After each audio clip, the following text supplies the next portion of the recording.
هفدمی اریکرنا هف پیمانا جواکی و لدارخستنا کنگریا مسده دولتا ترک لدجی سیویلانو بنسازیا هریمه دست به پیلک دجوار یا ایرشان کر.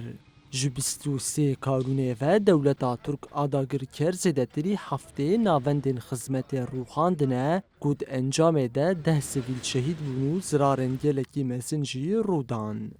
پارێزەرێ ji Kobanê İsmet İbrahîm ku ji nêzik ve rewşê dişopîne diyar dike dewleta Tirk ji geşedan û pêşketinên ku li Herêbê rû didin ditirse. زانی و دم داوید دبو یر لوی هریمه باکر رجالت سوریه هات ندارین یک جی پیمان جواکی بو تدی پیمان جواکی دا پر تشتهاد نگوهرندن کو لوا هریما تواهی به اقلیم کبیب هریمه کبیب هفت مقاطعاتی چیبن هنک اداریه هنک سیاسیان تیدا هات گوهرندن د پیمان جواکی دا یعنی هنک دستکفتی مزن هات نگرتن آد دیان کنگره مسده کل رقی هات دارخنستن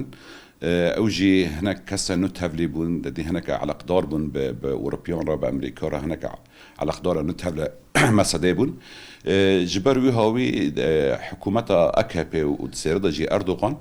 واتشتار نخواستن كو بسركه هروها اسمت ابراهیم دازانین کو هدف گرتنا هریمه و چافکانین جیانه لدجی تواهی یاسا و زاگونه ناف دولتینه.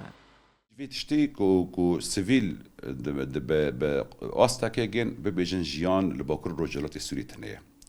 لهما اونا نزانن انه بري بسات جاران وواج نجارا يكي كو هريما رجاوي كردستان باكر رجالات السوري بوما باران دبيه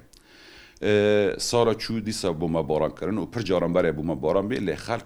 ولاتی بوا ولاتی خدا گریداین واتشتی کنا هیرو الودر که چه دبه ام وگرن قانون دولی اما بی بنیرن کو اردوغان و تفا حکمات آخوا